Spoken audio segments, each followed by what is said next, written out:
یہ مہینہ عالیشان ہے، یہ رحمت کا جہاں ہے، خوشیوں کا سما سمیٹ لا برکات رمضان،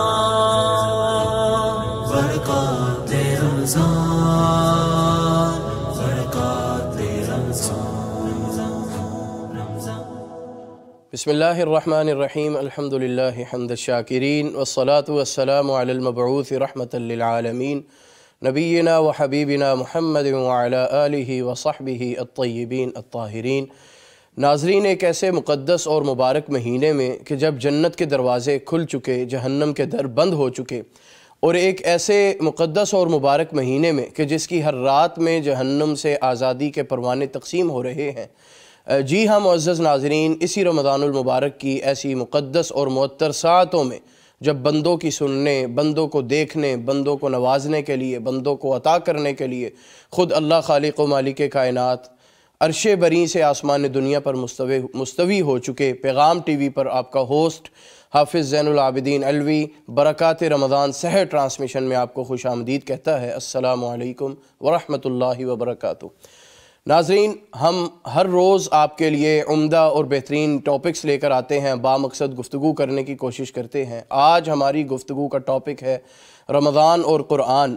رمضان اور قرآن کا آپس میں معزز ناظرین بڑا گہرا رشتہ ہے۔ یہ وہ مہینہ ہے جس میں قرآن کریم نازل ہوا۔ ارشاد ہے رب العالمین کا، شہر رمضان الذی انزل فیہ القرآن ھدی للناس وبینات من الھدی والفرقان۔ قرآن کریم اور رمضان کا آپس میں کیا ربط ہے، روحانی تعلق کیا ہے، رمضان میں قرآن پڑھنے کے فضائل کیا ہیں۔ رمضان جہاں رحمت، برکت اور جہنم سے آزادی کا پروانہ لے کر آتا ہے، وہیں ہمیں قرآن کریم سے جوڑنے کا سبق بھی دیتا ہے۔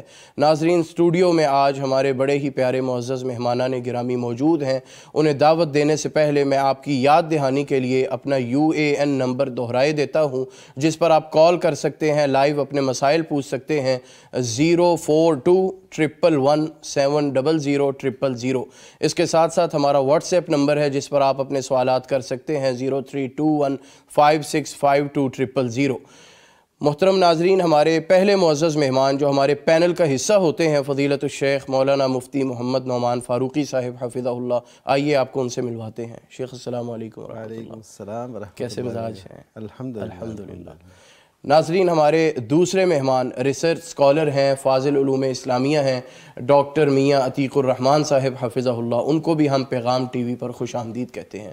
شیخ السلام علیکم۔ وعلیکم السلام ورحمۃ اللہ وبرکاتہ۔ الحمدللہ، شکر جزیلا۔ اللہ تعالیٰ آپ کو برکت دے۔ شیخ، میں اپنی گفتگو کا آغاز آپ سے ہی کرتا ہوں۔ رمضان اور قرآن کا آپس میں جو باہمی تعلق اور رشتہ ہے اور روحانیت کی جو کیفیت ہے، اس کے حوالے سے ذرا ہمیں بتائیے گا۔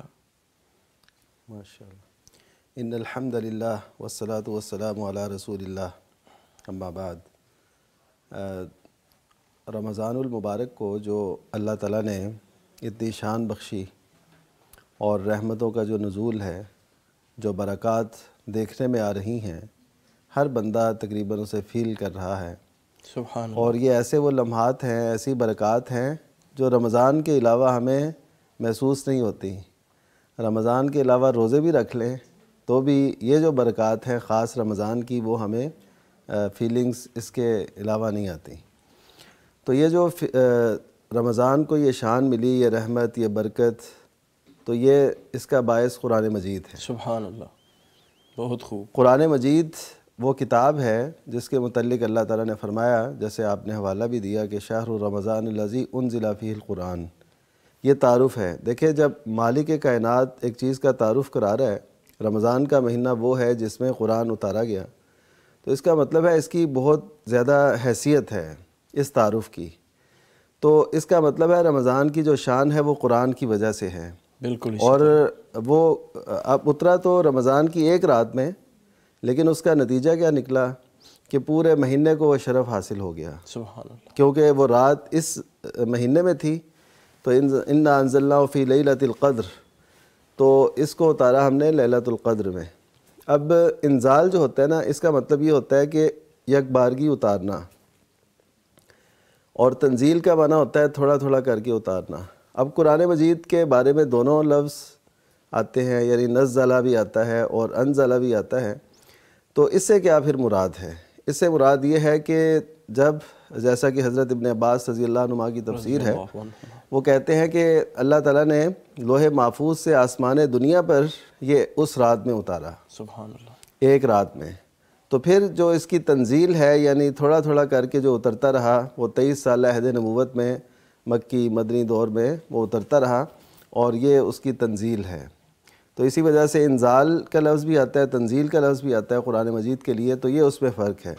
تو جس رات میں اتارا تو اس رات کو یہ شرف ملا، اسے قدر والی رات، اور اللہ تعالیٰ نے فرمایا قدر کے دو معنی ہیں، تقدیر بھی ہے اس کا معنی، اور قدر اور شان اور منزلت بھی اس کا معنی ہے۔ سبحان اللہ۔ اور اسی کو اللہ تعالیٰ نے لیلۃ مبارکہ بھی کہا سورہ دخان میں، کہ ہم نے اس کو نازل کیا ہے بابرکت رات میں۔ اس کا مطلب ہے کہ قرآن جس میں اترا وہ بابرکت ہو گئی، اس کی وجہ سے پورا مہینہ بابرکت ہو گیا۔ اب جس گھر میں قرآن ہوگا، جس گھر میں قرآن مجید ہوگا، جس گھر میں یہ پڑھا جائے گا، وہ بھی سمجھے بابرکت ہو جائے گا۔ جس ملک میں یہ نافذ ہوگا، وہ ملک بھی رحمت و برکتوں کا ایک بسیرا اس میں ہو جائے گا، گہوارہ بن جائے گا۔ تو اس کا، اور اب دیکھیے کہ چونکہ رمضان کی وجہ سے، قرآن کی وجہ سے رمضان کو یہ شان ملی ہے، اس کا مطلب ہے کہ ان دونوں کا آپس میں بہت گہرا تعلق ہے۔ اس کو اس حدیث نبوی میں بھی ہم دیکھ سکتے ہیں، جس میں نبی صلی اللہ علیہ وسلم نے فرمایا کہ الصیام والقرآن یشفعان عند ربہ یوم القیامہ، کہ روزہ اور قرآن اپنے رب کے حضور سفارش کریں گے، ٹھیک ہے، اور فیشفعان، ان کی سفارش قبول کی جائے گی، اور باقاعدہ حدیث میں لفظ ہے وہ قرآن مجید کو زبان ملے گی، قرآن مجید کو زبان ملے گی، اور وہ کہے گا کہ میں نے اس کو راتوں کو جگائے رکھا، منعتہ النوم، کہ میں نے راتوں کو اسے جگائے رکھا۔ اب اس کا کیا مطلب ہے کہ رات کو جگانا، قرآن کی تلاوت کثرت سے، قیام اللیل کرنا، اس میں پڑھنا، تو یہ رمضان کی اہم ترین مصروفیت بھی ہونی چاہیے۔ اور دن روزہ کہے گا کہ میں نے اس کو کھانے پینے سے اور روکے رکھا، اور شہوات سے روکے رکھا، تو یہ رکا رہا، تو اب ان کے حق میں ہم سفارش کرتے ہیں، تو ان کی پھر سفارش قبول کی جائے گی۔ گفتگو کو آگے چلاتے ہیں، تسلسل کو میں چاہتا ہوں دوسرے گیسٹ کو بھی ساتھ شامل کریں اپنے گفتگو کے۔ ڈاکٹر میاں عتیق الرحمان صاحب، فرمائیے گا کہ قرآن اور رمضان کے تعلق کو سمجھنے کے لیے نبی کریم صلی اللہ علیہ وسلم کی سیرت سے ہمیں کیا روشنی ملتی ہے؟ الحمدللہ والصلاۃ والسلام علی رسول اللہ۔ محترم زین بھائی، آپ نے ایک تو ماشاءاللہ بہت ہی مبارک وقت ہے، اور اس مبارک وقت میں یہ مبارک ہی سمجھیں کہ سوال بے شک ہے کہ جس میں رمضان اور قرآن کے حوالے سے ابھی محترم نعمان صاحب بھی گفتگو کر رہے تھے، اور پھر یہ کہ نبی کریم صلی اللہ علیہ وسلم کی سیرت، آپ کی سیرت مطہرہ سے اس حوالے سے ہمیں کیا ملتا ہے۔ جیسے ابھی محترم شیخ نعمان صاحب فرما رہے تھے کہ ماہ رمضان میں قرآن کریم نازل ہوا، اللہ تعالیٰ نے اس حوالے سے فرمایا شہر رمضان الذی انزل فیہ القرآن، کہ ماہ رمضان میں قرآن کریم کو نازل کیا گیا، اور اس مہینے کی وجہ سے، اس قرآن کی وجہ سے اس مہینے کو اہمیت مل گئی۔ سبحان اللہ۔ تو اب قرآن کریم نبی کریم صلی اللہ علیہ وسلم پہ نازل ہوا، اور آپ صلی اللہ علیہ وسلم قرآن کریم کی عملی تفسیر ہیں۔ جو قرآن کریم میں اللہ رب العالمین نے حکم دیا، رسول کریم صلی اللہ علیہ وسلم نے اس کے مطابق عمل کر کے اپنی امت کو بتا دیا کہ جو بھی اللہ رب العالمین نے حکم دیے ہیں اس کے مطابق تم نے کام کرنے ہیں۔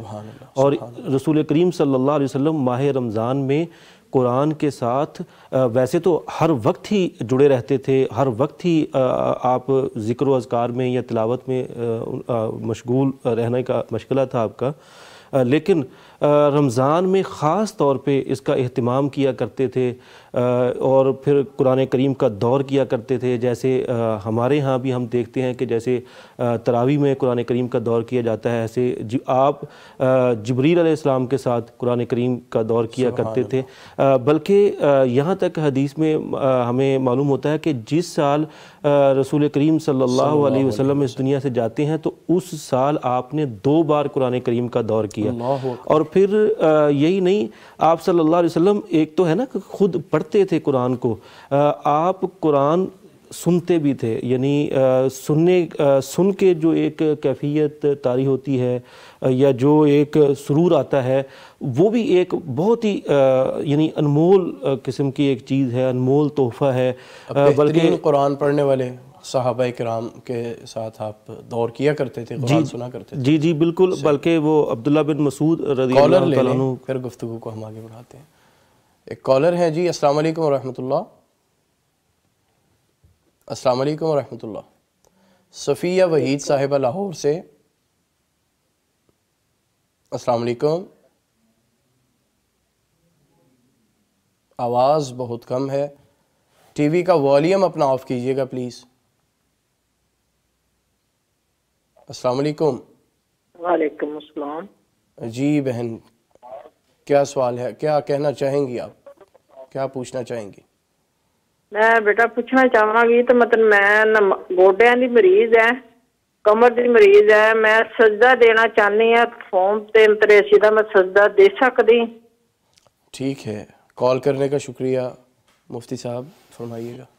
جی انہوں نے یہ کہا، یہ شاید فوم پہ نماز پڑھتی ہیں، یعنی بیڈ پہ یا گدے پہ، آج کل وہ جائے نماز بھی ایسے آگئے جائے نماز جن کے نیچے بڑے فوم وہ لگا آگئے، ہوتا ہے، تو ٹھیک ہے، اس پہ تو کوئی حرج نہیں ہے۔ اگر انہیں تکلیف ہے پھر تو بالولا جائز ہے۔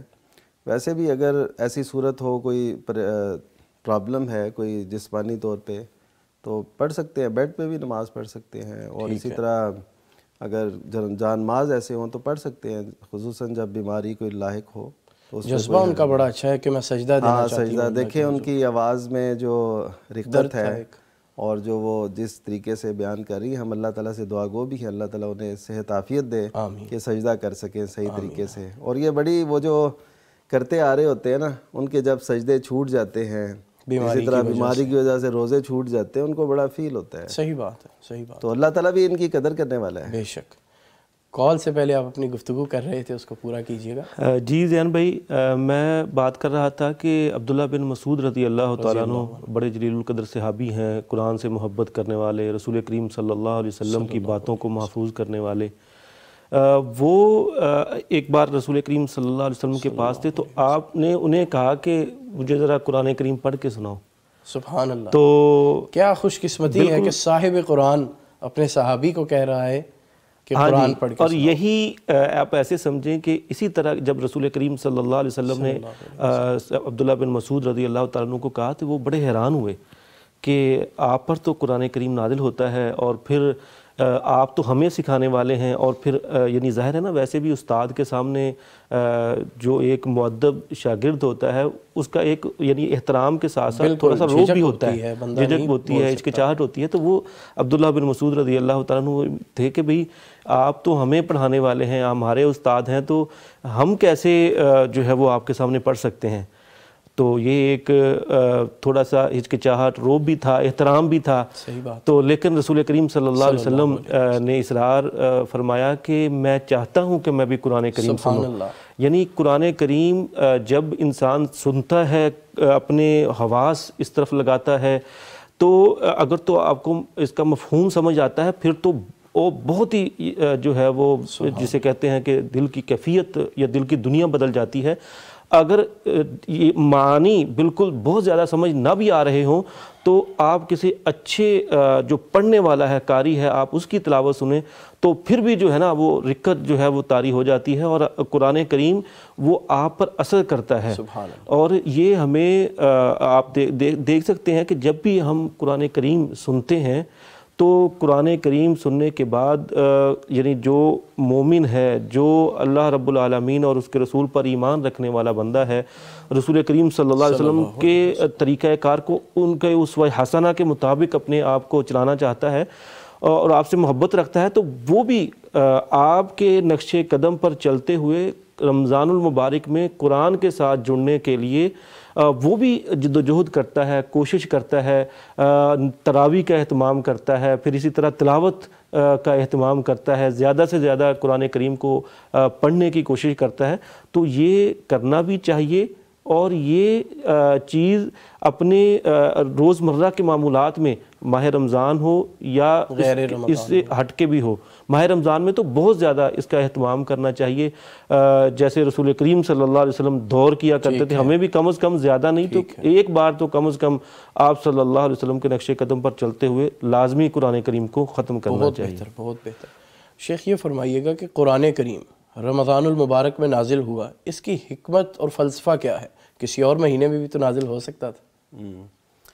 اچھا، رمضان المبارک جو ہے نا، یہ اس کو یہ شان، یعنی اس میں روزے تو فرض ہوئے 2 ہجری میں، اس سے پہلے روزے نہیں تھے، یعنی ایسے فرض نہیں تھے۔ تو ویسے وہ جو چلا آ رہا تھا سابقہ دین میں، اس حساب سے کچھ نہ کچھ روزے کا تصور ضرور موجود تھا، جیسے دیگر مذاہب میں موجود ہوتا ہے۔ تو روزہ بھی رکھا جاتا تھا، لیکن باقاعدہ طور پہ جو فرض ہوئے وہ 2 ہجری میں ہوئے، 2 ہجری مدینہ میں۔ صحیح۔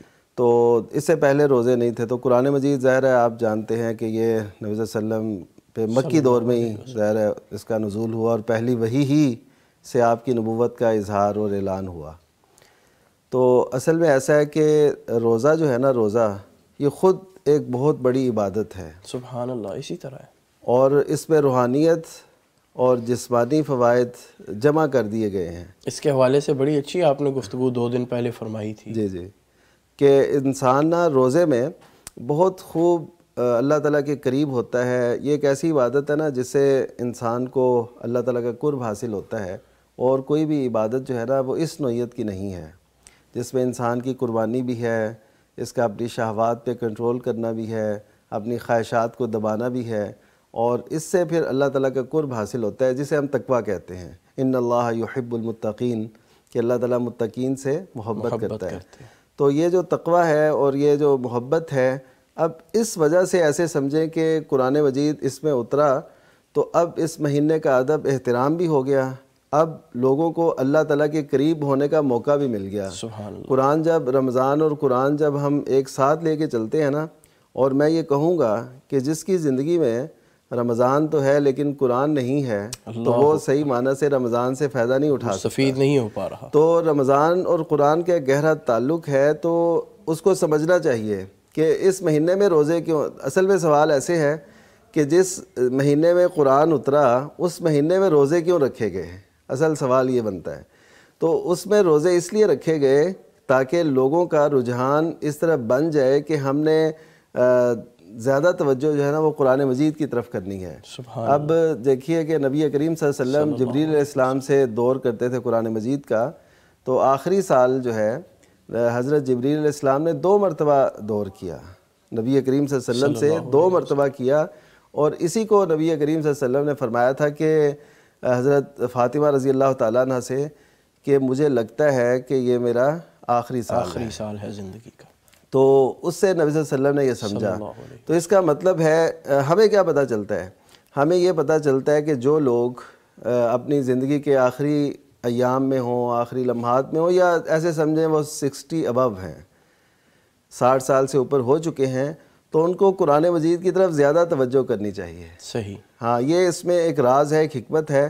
تو ہمارے ہاں یہ ہوتا ہے کہ جو عمر رسیدہ ہو جاتے ہیں، جو ذرا ادھیڑ عمر ہو جاتے ہیں، وہ بجائے اس کے کہ وہ دین کی طرف یا قرآن کی طرف آئیں، وہ بعض اوقات دوسری طرف بھی چلے جاتے ہیں، اپنے وقت کو ویسٹ کرتے ہیں۔ اگر وہ دوسری طرف نہ بھی جائیں تو یہ ایک جھجک ان کے اندر رہتی ہے کہ ہم قرآن پڑھ نہیں سکتے، ہاں جی، یہ میں پچھلے دنوں ایک صاحب وہ جب درس قرآن سے اٹھنے لگے تو میں نے ان سے عرض کی کہ آپ کلاس ہوتی ہے نا، تو وہ اٹھ رہے تھے، تو میں نے کہا آپ کیوں اٹھتے ہیں؟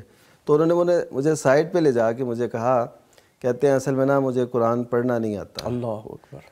تو میں نے ان سے کہا اگر آپ کو نہیں آتا تو آپ کو تو بالاولیٰ یہاں پہ بیٹھنا چاہیے، کیونکہ ہم ناظرہ بھی ساتھ کرتے ہیں، ساتھ ان کو بتاتے بھی ہیں، تفسیر بھی ہوتی ہے، ترجمہ بھی ہوتا ہے۔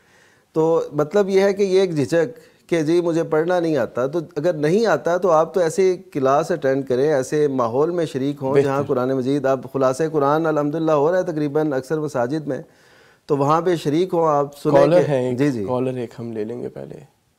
السلام علیکم ورحمۃ اللہ۔ جی وعلیکم السلام۔ راؤ سکندر صاحب فیصل آباد سے۔ جی سر کیسے مزاج ہیں؟ ٹھیک ہے جی الحمدللہ بھائی، فرمائیے گا کیا پوچھنا چاہتے ہیں؟ شکر اللہ کا۔ ماشاءاللہ. تو میں یہ ایک سوال پوچھنا چاہ رہا تھا جی جی. کہ سر ہم علماء اکرام سے یہ سنتے ہیں کہ اپنی بیٹی اپنی بہنوں کا نکاح مشرک لوگوں سے مت کرے. تو میں یہ پوچھنا چاہ رہا تھا کہ مشرک لوگ ان کی کیا قسم ہوتی ہے؟ کون سے ایسے کام وہ کرتا ہو جسے ہم اسے مشرک سمجھ سکتے ہیں؟ ٹھیک ہے ٹھیک ہے، بہت شکریہ کال کرنے کا. اب مفتی صاحب سے اس کا جواب لیتے ہیں. شیخ فرمائیے گا. جی، اصل میں تو اللہ تعالیٰ نے قرآن مجید میں یہ فرمایا ہے، اور جس دور میں قرآن مجید نازل ہوا وَلَا تَنْكِحُوا الْمُشْرِكَاتِ حَتَّى يُؤْمِنَّ، کہ تم نے مشرک خواتین سے نکاح نہیں کرنا یہاں تک کہ وہ ایمان لے آئیں. تو یہ ان مشرکوں کے بارے میں ہے جو نزول قرآن کے وقت تھے اور جن کا اسلام ایمان سے کوئی تعلق ہی نہیں ہے. تو ان کے بارے میں یہ آیات ہوئیں، اور احکام بھی ان کے بارے میں جو بھی احکام ہوتے ہیں وہ ظاہر ہے یہ ان مشرکوں کے متعلق ہیں جو اس دور میں تھے جب قرآن مجید نازل ہوا. تو اس کو اسی اب بھی یعنی جو بت پرست ہیں، ہاں بھی جو یعنی بت پرست ہوں، غیر مسلم، اصل میں غیر مسلم اس سے مراد ہیں کہ ان سے غیر مسلم. جی جی بیٹیوں کا نکاح نہ کرو، کیونکہ ان کے لیے مشکل ہوگی، اور وہ دین میں رہنا اور ایسے کرنا یہ بڑا مشکل ہوگا. اپنے دین پہ عمل مشکل ہوگا. تو عقائد اور افکار میں جب فرق ہوتا ہے تو اس سے بھی بڑا فرق پڑ جاتا ہے. وہ اس وجہ سے جو خالص عقیدہ توحید کے حامل ہیں ان کی خواہش ہونی چاہیے کہ وہ عقیدہ توحید کے حامل ہی کو جو ہے نا وہ اپنے نکاح میں لیں. اہل الکتاب جو ہیں، اہل کتاب، ان سے جائز ہے نکاح؟ ہاں جی، ان سے نکاح جائز ہے. ٹھیک ہے. اور اس میں بھی صورت یہ ہے کہ جیسا کہ اللہ تعالیٰ نے اجازت دی ہے کہ صورت یہ ہے کہ اگر اہل ایمان خواتین میسر نہ ہوں. یہ سیدنا عمر رضی اللہ تعالیٰ نے اپنے عہد میں یہ کر دیا تھا. ان کا مطلب یہ تھا کہ اگر مسلمان خواتین موجود ہیں تو پھر اہل کتاب کی طرف کیوں جانا ہے. صحیح. تو اس وجہ سے اہل کتاب سے نکاح تو جائز ہے جو خاتون ہو. اچھا، یہ بھی ذہن میں رکھنی ہے بات کہ اہل کتاب مرد سے مسلمان عورت کا نکاح نہیں ہو سکتا، لیکن اس کے برعکس مسلمان مرد ہو اور اہل کتاب عورت ہو. اہل کتاب سے مراد عیسائی اور یہودی؟ جی جی، یہود و اس کی وضاحت کر دیں. جی جی، یہود و نصارہ، ٹھیک ہے، ان سے بس ہو سکتا ہے نکاح. اس کے علاوہ اور وہ بھی میں نے بتا دیا کہ مرد جو ہے وہ مسلمان ہو اور عورت ہو سکتی ہے اہل کتاب. اگر اس کے برعکس ہو کہ یہود و نصارہ میں مرد ہو اور مسلمان عورت، یہ نکاح درست نہیں ہے، کیونکہ حضرت ابن عباس رضی اللہ تعالیٰ کی وضاحت ہے. وہ کہتے ہیں الاسلام یعلو ولا یعلی علیہ، کہ اسلام جو ہے نا غالب ہے، اس کے اوپر کوئی غالب نہیں آ سکتا. کیونکہ عورت ہوتی ہے یہ ظاہر ہے وہ محکوم ہو کے آتی ہے، تو اس وجہ سے ایسا درست نہیں ہے کہ مسلمان عورت ہو اور دیگر وہ ہوں. صحیح.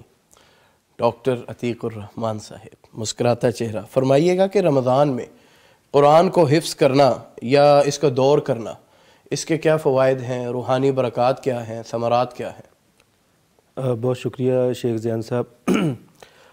جہاں تک ماہ رمضان میں قرآن کریم کو حفظ کرنے کا یا دور کرنے کا تعلق ہے، یہ آپ ایسے سمجھیں کہ ایک سنہری موقع سے آپ فائدہ اٹھا سکتے ہیں. جیسے قرآن کریم میں اللہ رب العالمین نے فرمایا نا کہ وَرَتِّلِ الْقُرْآنَ تَرْتِيلًا، کہ قرآن کریم کو ٹھہر ٹھہر کے اچھے طریقے سے پڑھو. اب جب بندہ ماہ رمضان میں قرآن کریم کو ٹھہر ٹھہر کے اچھے طریقے سے توجہ دے کے پڑھے گا تو اس دوران اگر وہ تھوڑی سی زیادہ کوشش کر لے تو وہ قرآن کریم کو حفظ بھی کر سکتا ہے.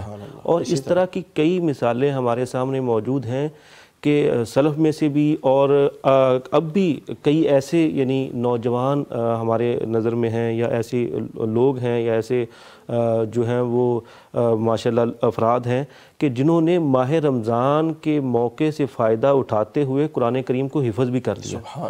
یعنی ہر روز وہ قرآن کریم کا ایک سپارہ جو ہے وہ یاد کرتے اور پھر شام کو وہ تراویح میں سنا دیتے. تو یعنی یہ ماہ رمضان کے موقع سے فائدہ اٹھاتے ہوئے زیادہ سے زیادہ ایک تو قرآن کی تلاوت ہو جاتی ہے اور پھر بندہ زیادہ توجہ دے لے، زیادہ وقت دے لے تو اور اللہ تعالیٰ نے حافظہ بھی دیا ہو تو پھر اس کو یاد بھی بندہ کر سکتا ہے، اور پھر یاد کر کے وہ حدیث مبارکہ میں آتا ہے نا کہ قرآن کریم کو جو بندہ حفظ کر لیتا ہے تو پھر اس کی تو شان ہی نرالی ہو جاتی ہے۔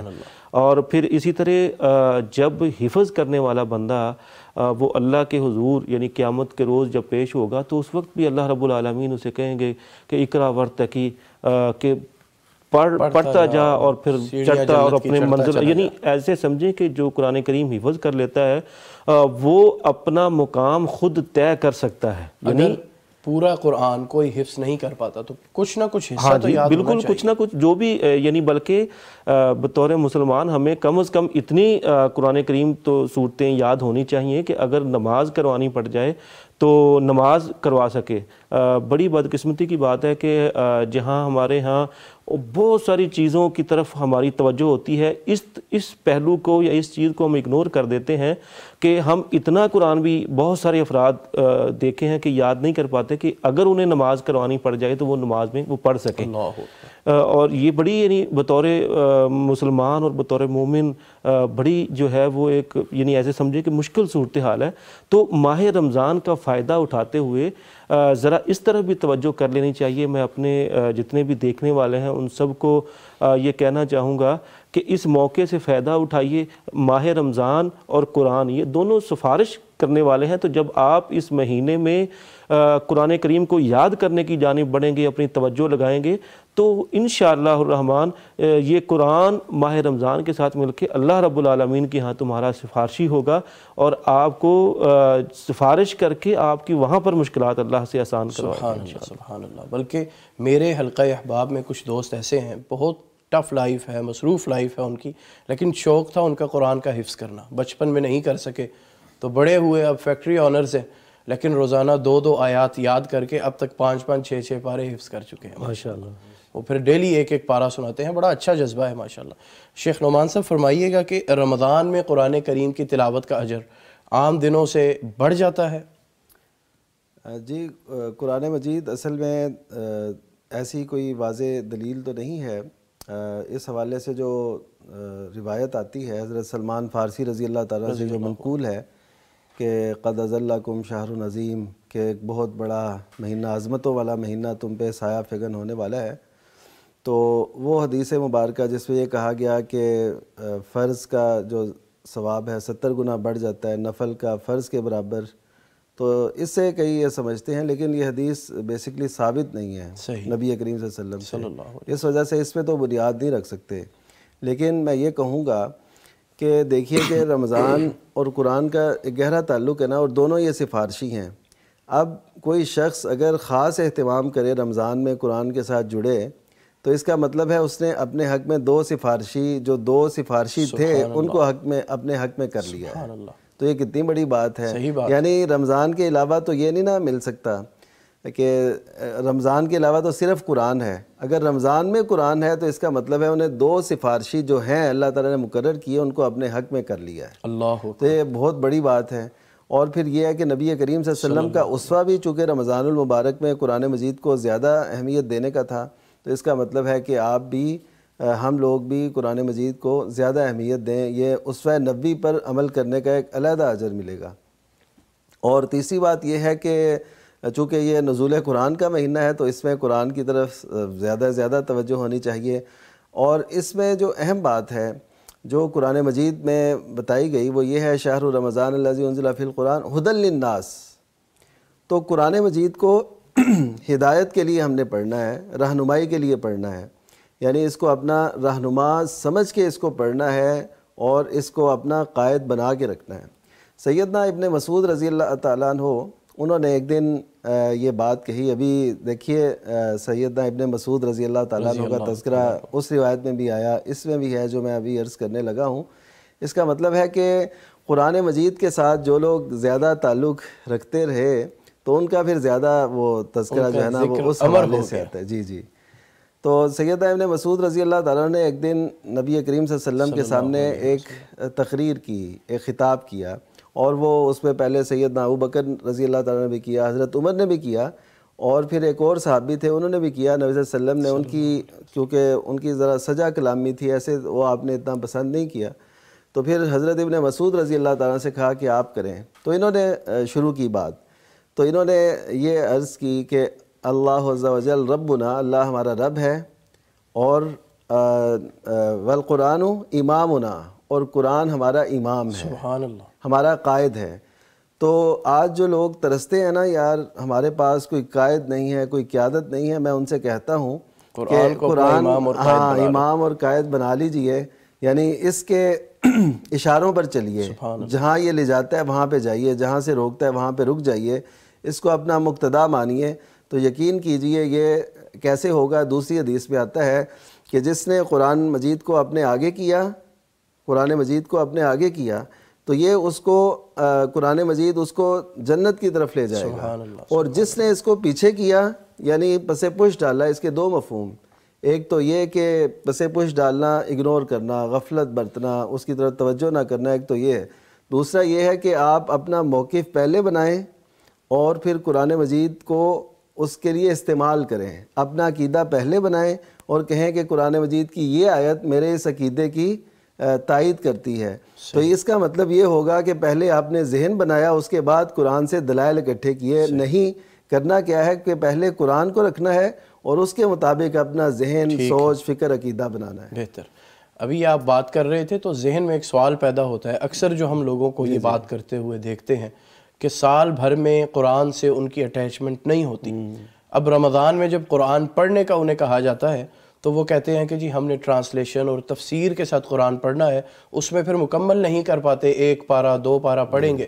تو یہ فرمائیے گا کہ ٹرانسلیشن کے ساتھ پڑھنا اور ویسے اس کی تلاوت کرنا، اس میں افضلیت تو ہے؟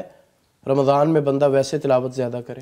ہاں، اس میں جو تدبر آیات ہے نا، جو غور و فکر کرنا ہے، تو اصل مقصود ویسے تلاوت سے یہی ہے۔ دیکھیے کہ قرآن مجید جب یہ فرماتا ہے اپنے بندوں پر، اہل ایمان پر، کہ جو اس کو پڑھنے والے ہیں، ایمان رکھتے ہیں، کہ انما المؤمنون الذین اذا ذکر اللہ وجلت قلوبہم، کہ مومن وہ ہیں کہ جب اللہ کا ذکر ہوتا ہے تو ان کے دل ڈر جاتے ہیں۔ وَإِذَا تُلِيَتْ عَلَيْهِمْ آيَاتُهُ زَادَتْهُمْ ایمانا، اور جب ان کی آیات کی تلاوت کی جاتی ہے، اللہ تعالیٰ کی آیات کی، تو پھر کیا ہوتا ہے کہ ان کے ایمان میں اضافہ ہوتا ہے۔ سبحان اللہ۔ اب یہ اضافہ جو ہے، دیکھیے یہ فیل کرنے والی باتیں ہیں نا، ہم نے کبھی فیل کیا کہ ہم مسجد سے نماز پڑھ کے آئیں تو ہمارے ایمان میں کوئی اضافہ ہوا ہو؟ قرآن تو کہتا ہے کہ وَإِذَا تُلِيَتْ عَلَيْهِمْ آيَاتُهُ، ہم تراویوں میں پڑھیں تو ہم سمجھیں کہ ہمارے ایمان میں کوئی اضافہ ہوا ہے، تو اس کی صورت اگر نہیں ہوا تو ہم دیکھیں کہاں کمی ہے۔ وہ پہلی کمی ترجمے میں ہوگی، دوسری کمی تفکر میں ہوگی۔ صحیح، بہتر۔ میاں صاحب، ڈاکٹر صاحب، یہ فرمائیے کہ رمضان میں تراویح کا سننا، قرآن کا سماع، اس کے حوالے سے فرمائیے کہ انسانی طبیعت کے اوپر کیا اثرات اس کے مرتب ہونے چاہیے اور یہ عمل کرنا چاہیے؟ قرآن کریم سننا، یہ آپ کے ایسے سمجھیں کہ جو ایک مومن ہے نا، اس کے ایمان کو بڑھاتا ہے اور پھر رقت پیدا کرتا ہے، دل کی نرمی اس سے پیدا ہوتی ہے، اور پھر قرآن کریم میں ہی اللہ رب العالمین نے اس حوالے سے فرمایا بھی ہے وَإِذَا سَمِعُوا مَا أُنزِلَ إِلَى الرَّسُولِ تَفِيضُ مِنَ الدَّمْعِ حَزَنًا، کہ جب یعنی اس قرآن کریم کو سنتے ہیں جو اللہ کی طرف سے نازل کیا گیا ہے، تو مومنوں کی آنکھیں بہہ پڑتی ہیں۔ یعنی آپ دیکھیں رسول کریم صلی اللہ علیہ وسلم کئی بار ایسے مواقع آئے کہ آپ نے قرآن کریم کی تلاوت شروع کی۔ اب ظاہر ہے جیسے ابھی شیخ نعمان صاحب بھی فرما رہے تھے کہ تدبر اور تفکر کے ساتھ، ظاہر ہے کہ جب آپ کو اس کا مفہوم سمجھ آتا ہوگا تو پھر آپ جب پڑھیں گے تو پھر آپ کی کیفیت ہی اور ہوگی۔ ویسے تو آپ خالی تلاوت ہی کر لیں، ظاہر ہے کہ جو اجمی لوگ ہیں جیسے ہم ہیں، عربی کو نہیں سمجھتے، ان کے لیے تو الگ سے جو ہے وہ اس کو باقاعدہ سیکھنا، اس کے لیے باقاعدہ پھر اس کو تفکر اور تدبر تک پہنچیں گے۔ ویسے خالی تلاوت کر لیں تو اس کا بھی اللہ رب العالمین نے وہ اجر رکھا ہے۔ سنن ابی داؤد کی روایت ہے، اور رسول کریم صلی اللہ علیہ وسلم نے وہ خاص طور پہ فرمایا کہ الف لام میم، یہ 3 حرف ہیں اور تینوں کی جو ہے وہ نیکیاں الگ الگ ہیں۔ یعنی تلاوت کا بھی اس سے معلوم ہوتا ہے کہ تلاوت خالی کرنے سے بھی ایک جو ہے، ہاں جی، اللہ رب العالمین اجر اور ثواب دیتے ہیں، لیکن اصل جو قرآن کریم کا مقصد ہے وہ ہدایت ہے، اور ہدایت کے لیے تفکر اور تدبر اور تلاوت کرتے ہوئے اس حوالے سے جب بندہ غور کرتا ہے تو پھر آنکھیں بہہ پڑتی ہیں۔ اور اگر کچھ ایسے بھی ہوتے ہیں کہ جن کو سننے کے بعد ان کے دل پر اثر بھی ہوتا ہے، وہ اس کی حقانیت کو سمجھتے بھی ہیں، لیکن پھر بھی انہیں ہدایت نہیں ملی۔ ہمیں رسول کریم صلی اللہ علیہ وسلم کے دور سے بھی ایک واقعہ ملتا ہے نا کہ ایک بار غالباً سیدنا ابوبکر صدیق رضی اللہ تعالیٰ عنہ قرآن کریم پڑھ رہے تھے، اور جو قریش مکہ تھے، یعنی وہ رسول کریم صلی اللہ علیہ وسلم کے سخت مخالف تھے، قرآن کو پسند نہیں کرتے تھے بظاہر، لیکن رات کا موقع تھا تو خاموشی سی اور پڑھ رہے تھے قرآن کریم، تو وہ بھی قرآن کریم کی طرف یعنی وہ دیکھے کہ یہ کلام کہاں سے آواز آ رہی ہے، ہاں جی چھپ چھپ کے سنتے تھے، تو گویا کہ قرآن کریم اپنا اثر ان لوگوں کے دلوں پر بھی چھوڑ رہا تھا، ان کو اپنی جانب کھینچ رہا تھا جو اپنی ضد کی وجہ سے، اپنی انانیت کی وجہ سے، ہٹ دھرمی کی وجہ سے قرآن پر ایمان نہیں لا رہے تھے، بلکہ رکاوٹیں پیدا کر رہے تھے، لیکن اندر سے ان کا دل ان کا ضمیر ان کو جھنجھوڑ رہا تھا کہ بھئی قرآن کی طرف آؤ۔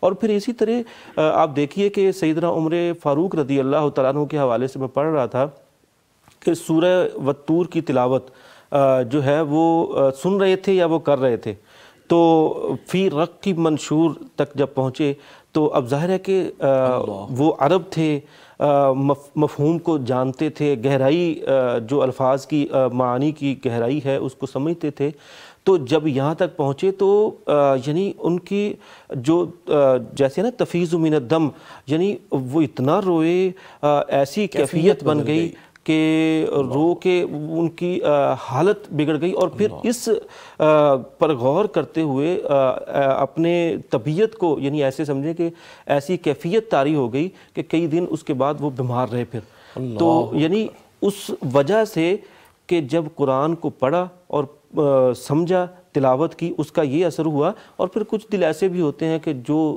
سخت پتھر دل ہوتے ہیں، قرآن ان کے دل پر اثر نہیں کرتا، بلکہ وہ ایسے جیسے پتھر ہوتا ہے اور اس کے اوپر بارش پڑتی ہے اور نکل جاتی ہے، کوئی اس کو اثر نہیں ہوتا، تو ایسے بھی لوگ ہیں۔ تو اس لیے قرآن کریم کے حوالے سے جب ہم دیکھتے ہیں تو یہ اپنے یعنی جو بھی اس کے ساتھ جڑتا ہے، اس کو سنتا ہے، اس کو پڑھتا ہے، اس پر اپنا اثر ضرور چھوڑتے ہیں، اس کی روح کو سرشار کر جاتے ہیں۔ سبحان اللہ، سبحان اللہ۔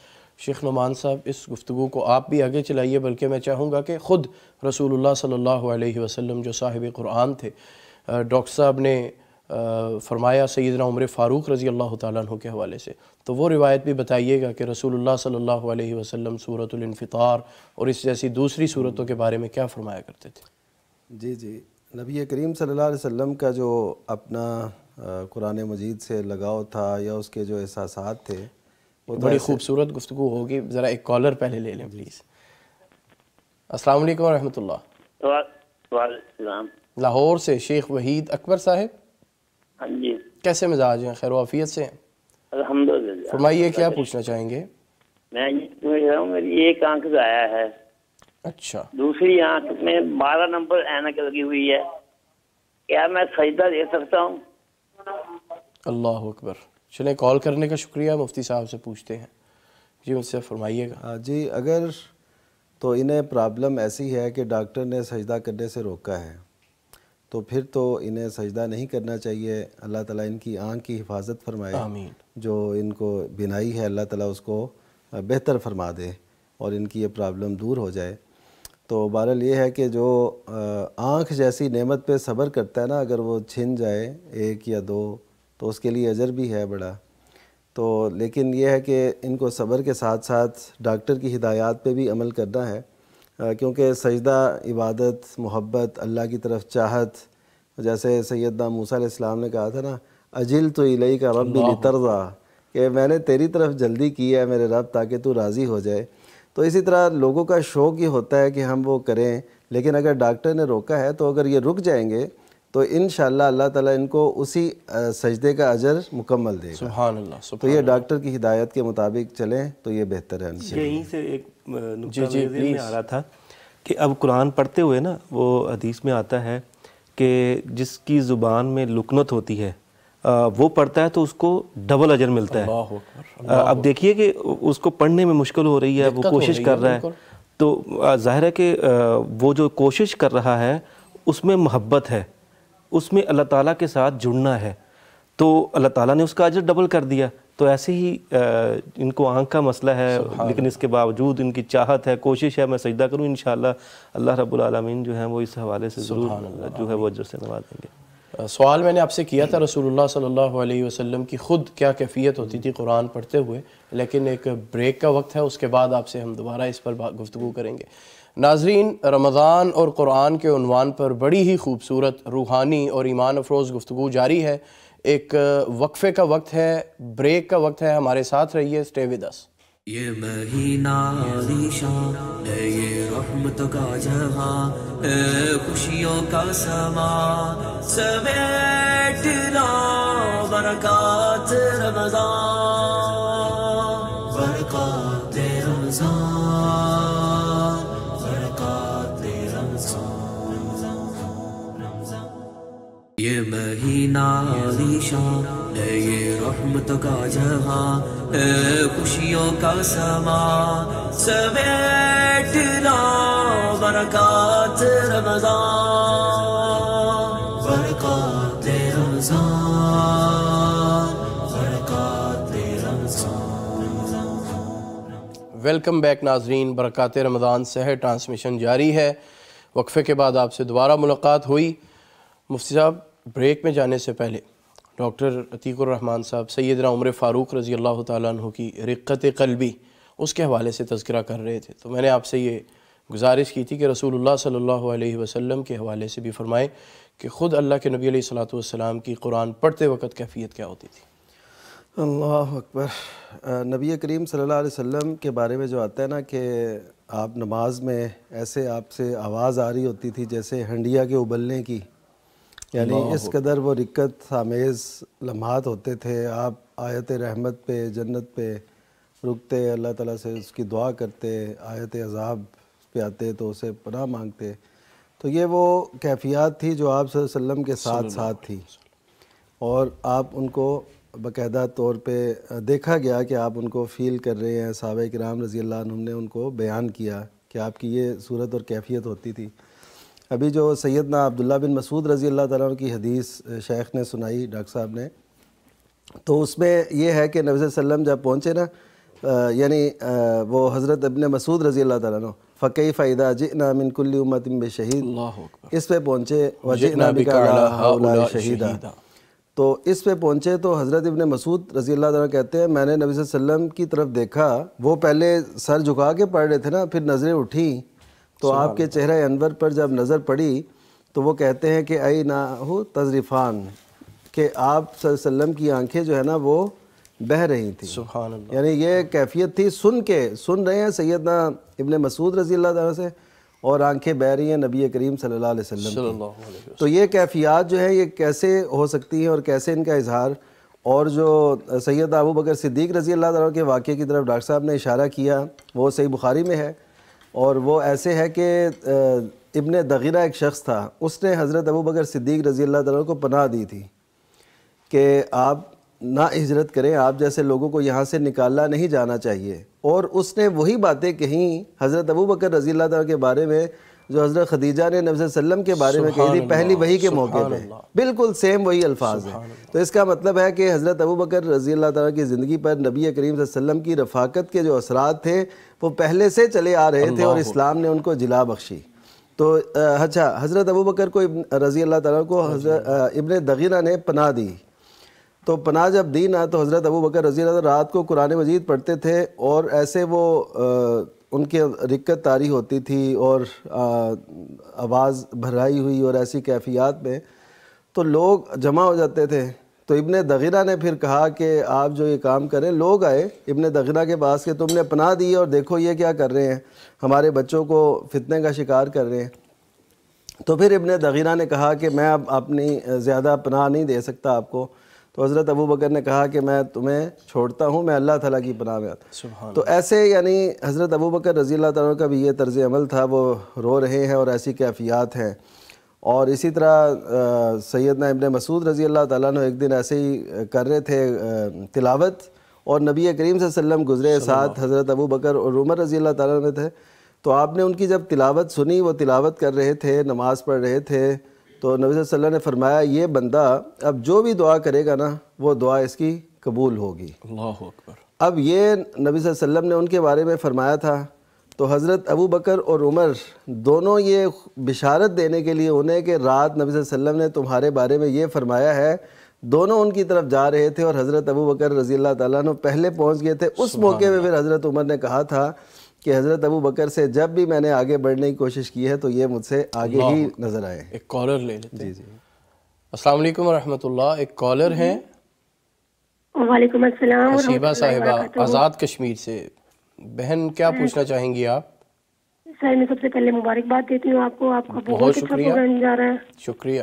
الحمدللہ پیغام ٹی وی کامیاب ہو رہا ہے اس بات میں کہ وہ گھر گھر تک تعلیم میں قرآن کی تعلیم اور دین کی تعلیم بالکل جو ہے وہ اسی پہنچا طرح، رہے ہیں۔ بہت شکریہ آپ کے پیغام ٹی وی کے بارے میں ایسے جذبات کے لیے۔ سر میرا سوال آپ سے یہ ہے کہ جو ہم گھر بناتے ہیں اور انڈر گراؤنڈ ہم لوگ ٹوائلٹ ٹینک بناتے ہیں، تو اس روم میں ہم لوگ نماز اور دیگر عبادات وغیرہ ادا کر سکتے ہیں یا نہیں؟ جی ٹھیک ہے، بہت شکریہ کال جزاک کرنے اللہ سر۔ مجھ سے آپ فرمائیے گا۔ جی، گھر بناتے ہیں اور اس میں ڈرائنگ روم کہا نا، ڈرائنگ روم کا ہی غالباً وہ جہاں کھانا پینا اور سارا کچھ۔ اچھا ڈائننگ روم۔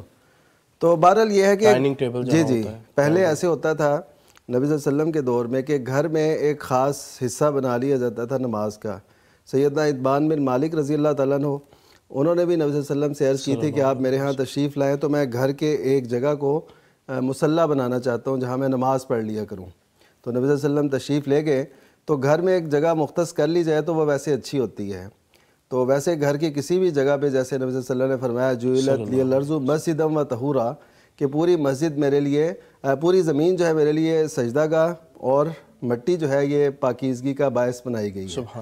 تو جس بھی جگہ پڑھ لیں تو ٹھیک ہے، وہ پاک ہونی چاہیے، لیکن یہ ہے کہ کوئی جگہ خاص کر لیں، مختص کر لیں تو یہ اور اچھی بات ہے۔ اور خصوصاً خواتین کے لیے نبی صلی اللہ علیہ وسلم نے یہ ہدایات دی ہیں کہ عورت کی نماز سے گھر کے صحن کی نسبت اس کے کمرے میں، پچھلے کمرے میں، یعنی ایک ہوتا ہے نا جہاں آنا جانا، اس کی نسبت جہاں کوئی نہ آئے جائے وہ زیادہ بہتر ہے، جسے ہم سٹور روم کہتے ہیں، یا جو پچھلا کمرہ ہوتا ہے جہاں پہ آنا جانا کم ہوتا ہے وہاں پہ پڑھیں تو زیادہ بہتر ہے۔ آج کل لوگوں میں یہ شعور آ رہا ہے، گھروں میں بنا رہے ہیں پریئر روم۔ جی پریئر روم، بالکل یہ سمجھے وہی بات ہے۔ اور وہ جو اللہ تعالیٰ نے سیدنا موسیٰ اور ہارون علیہ السلام کو یہ حکم فرمایا تھا وَجْعَلُوا بُيُوتَكُمْ قِبْلَةً، کہ اپنے گھروں کو تم نے قبلہ نما بنانا ہے، تو اس کا مطلب ہے کہ اس بات میں حقیقت ہے کہ جس گھر میں آپ ایسا اہتمام کریں گے تو اللہ تعالیٰ کی انوار و تجلیات اتریں گی انشاءاللہ۔ سبحان اللہ۔ آپ بات کر رہے تھے سیدنا صدیق اکبر رضی اللہ تعالیٰ۔ جی وہ ان کی رقت قلبی کا یہ عالم تھا کہ دوسرے متاثر ہوتے تھے، وہ اگرچہ مانتے نہیں تھے، نہ حضرت ابوبکر کو مانتے تھے، نہ وہ قرآن مجید کو مانتے تھے، لیکن جو ان کی کیفیات تھیں وہ ایک بالکل اس معاشرے کے اندر اندیکھی چیزیں تھیں، سبحان اللہ، ایسے اثرات نہیں تھے۔ تو اس وجہ سے قرآن مجید کو وہ جادو بھی کہتے تھے، ٹھیک ہے، اور نبی کریم صلی اللہ علیہ وسلم کو نعوذ باللہ ایسے الفاظ سے بھی کہتے تھے۔ لیکن یہ کہتے کیوں تھے؟ کہنے کی وجہ یہ تھی کہ لوگ متاثر ہوتے تھے، کیونکہ قرآن مجید کی اپنی ایک چاشنی ہے، اور جو پھر اسی زبان کا ہو اس پہ پھر اور کیفیات، پھر جب وہ ایسے لوگوں کو دیکھتے ہیں جو ایسی کیفیات میں ہیں تو وہ پھر اور زیادہ متاثر ہوتے ہیں۔ تو یہ کالر ایک ہیں، کالر ہم پہلے لیں گے۔ السلام علیکم ورحمۃ اللہ۔ وعلیکم السلام۔ طالب حسین صاحب راول پنڈی سے۔ جی سر کیسے مزاج ہیں؟ ٹھیک ہیں الحمدللہ، اللہ پاک کا شکر ہے۔ بہت شکریہ، فرمائیے گا کیا پوچھنا چاہیں گے؟ سر میری عمر ہے 60 سال۔ اچھا جی۔ میں نے 25 سال نماز نہیں پڑھی، تو میں قضا نماز پڑھتا ہوں ابو ہر روز۔ ابھی آپ مجھے یہ بتائیں کہ قضا نماز ہوتی ہے نہیں ہوتی؟ ایک تو دوسری بات یہ ہے کہ میں ہر روز ایک نماز پڑھتا ہوں یا اس سے زیادہ ہی پڑھ سکتا ہوں؟ ٹھیک ہے، نوافل کی بات کر رہے ہیں؟ نوافل السلام علیکم۔ جی نوافل کی بات کر رہے ہیں آپ؟ نہیں میں فرض نماز، فرض قضا فرض کی ہوتی ہے، وتر کی ہوتی ہے نا؟ ٹھیک ہے، قضا نماز کی بات کر رہا ہوں۔ ٹھیک ہے، یعنی آپ کے کہنے کا مطلب ہے ایک وقت کی پڑھ رہا ہوں اور ایک اضافی پچھلی نمازیں جو چھوٹی۔ ٹھیک ہے، بہت شکریہ، مفتی صاحب سے جواب لیتے ہیں۔ مفتی صاحب فرمائیے گا۔ جی، قضا نماز جو ہے نا، جو ایک دو دن کی پچھلی نماز کوئی رہ جائے، یا بندے کو بے ہوشی طاری تھی، اس کو نہیں پتہ چل سکا، کوئی ہسپتال تھا، کوئی ایسا مسئلہ تھا، یا کوئی سفر ایسا تھا کہ وہ پڑھ ہی نہیں سکا یا سویا رہ گیا، تو اس کی قضا تو کریں گے 1-2 نمازوں کی پچھلی، اور اگر جیسے وہ کہہ رہے ہیں 25 سال کی نمازیں رہ گئیں تو اس کا سیدھا حل ہے کہ یہ پچھلی نمازوں کی جو ان سے سستی ہوئی، غفلت ہوئی، تو اس کی توبہ کریں، ٹھیک ہے، استغفار کریں اور توبہ کریں۔ توبہ کرنے کی وجہ سے وہ ایسے ہی ہوتا ہے التائب من الذنب کمن لا ذنب لہ، کہ جو گناہ سے تائب ہو جاتا ہے وہ ایسے ہی ہوتا ہے جیسے اس نے گناہ کیا ہی نہیں۔ انہوں نے گناہ کیا نا، یعنی نماز چھوڑی، تو بہت بڑا گناہ ہے، اور لیکن انہوں نے جب توبہ کر لی وہ سارے گناہ دھل گئے، پچھلا کھاتا ان کا کلیئر ہو گیا۔ اور توبہ کا مطلب یہ ہوتا ہے کہ آئندہ آپ نہ چھوڑیں، یعنی نماز پڑھیں ہمیشہ، اور اگر گناہ سے توبہ کی ہے تو اس کا مطلب ہے کہ اس کو آئندہ کرنا نہیں ہے۔ اگر نیکی رہ گئی تھی اس سے توبہ کی ہے تو اس کا مطلب ہے اس کو کبھی چھوڑنا نہیں ہے۔ تو یہ توبہ ان کی ہو گئی تو اللہ تعالیٰ نے پچھلے گناہ معاف کر دیے، اور جب انہوں نے باقاعدہ نماز شروع کی، گویا صحیح معنوں میں اسی وقت یہ مسلمان ہوئے ہیں۔ صحیح معنوں میں مسلمان تب ہوئے جب نماز شروع کی، تو اسلام باقاعدہ طور پہ لانا، اس سے بھی پچھلے جو ہے نا گناہ وہ معاف ہو جاتے ہیں۔ تو قضا کے ساتھ ہر نماز کے ساتھ قضا پڑھنا یہ درست نہیں ہے، کیونکہ اس فتوے کی وجہ سے، ایک فتویٰ ہے، یہ حکم نہیں ہے، کیونکہ نبی صلی اللہ علیہ وسلم کے دور میں تو ایسا تصور ہی نہیں تھا نا کہ کوئی نماز نہ پڑھتا ہو۔ آپ نے تو یہ وعید فرمائی تھی کہ ایسے حکمران آئیں گے جو نماز کو مؤخر پڑھیں گے، تو مؤخر پڑھنے کی تو باتیں ہوئی، نماز نہ پڑھنے کا تو تصور ہی نہیں تھا۔ منافقین بھی نبی صلی اللہ علیہ وسلم کے دور میں نماز پڑھتے تھے، تو اس وجہ سے اس دور میں تو ایسی بات نہیں تھی، تو اس وجہ سے کئی لوگوں نے یہ فتویٰ دیا کہ ایک نماز کے ساتھ ایک قضا پڑھیں، تو اس کی وجہ سے اب لوگ نماز شروع ہی نہیں کرتے کہ اچھا ہمیں پچھلی بھی پڑھنی پڑیں گی۔ تو یہ ایسے فتووں کے نتائج پھر اس صورت میں بھی سامنے آتے ہیں، جیسے اب یہ مشکل کا شکار ہیں، شریعت ایسے نہیں مشکل ڈالتی، وہ بس پچھلے جو گناہ ہیں وہ انشاءاللہ معاف ہو گئے، آپ آئندہ چھوڑیں نا، تو یہی ان کی توبہ ہے اور یہی پچھلی نمازوں کی تلافی ہو جائے گی انشاءاللہ۔ بہت شکریہ۔ ایک اور کالر ہیں جی، السلام علیکم، راؤ سکندر صاحب فیصل آباد سے پھر۔ جی وعلیکم السلام، سر فرمائیے گا۔ جی آپ کا بہت شکریہ کہ میں اپنے مسائل آپ کو بتا کر اپنا مسائل، بہت اچھی بات ہے جی، ہمارے لیے خوش قسمتی ہے، آپ پیغام ٹی وی کو دیکھتے ہیں، اپنے مسائل کا حل جانتے ہیں اور مسائل پوچھتے ہیں، فرمائیے گا۔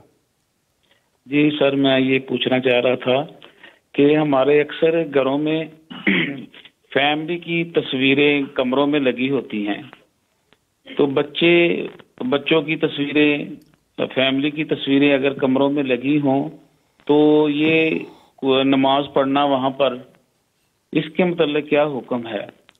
ٹھیک ہے، بہت شکریہ کال کرنے کا۔